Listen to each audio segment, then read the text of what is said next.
Well, good afternoon. The mayor says that steps are being taken to address the problem out here. One janitor that I spoke to here this morning says the problem is now out of control.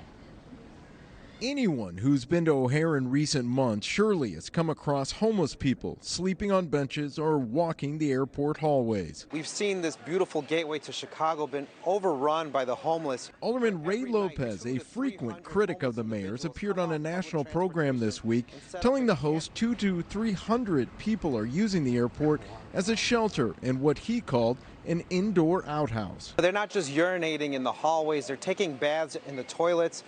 They're making a mockery of what Chicago is. A janitor shared these photos of piles of clothes in a bathroom here. He also shared photos we can't put on TV that show urine and feces in elevators and hallways. He also told me off camera he has been threatened by a homeless person who had a knife.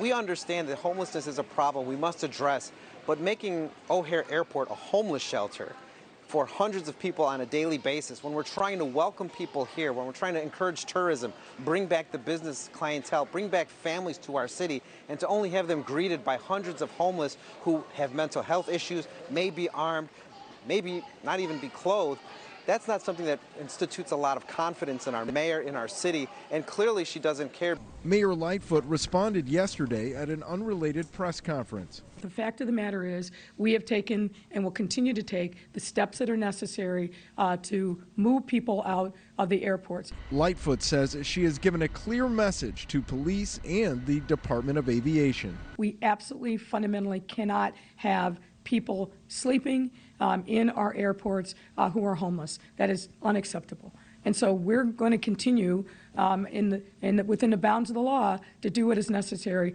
to provide those folks with support, but elsewhere. The airport's official Twitter handle has posted several messages about the homeless, including this one that says, quote, O'Hare International Airport continues to make significant investments in the homelessness services at the nation's second busiest airport to ensure round-the-clock outreach and mental health services are available to the airport's unsheltered population. Now, this morning we did see Chicago police officers ask a couple of people to move along, but about an hour later they were just back in the same seats that they were in. And this is a really tough issue for a lot of people out here, especially those that work here at O'Hare. That janitor that I spoke to off camera said he doesn't want to throw people out into the cold, but also says that there are a number of problems that need to be addressed out here at O'Hare. We're live at O'Hare. I'm Eric Rung, WGN News.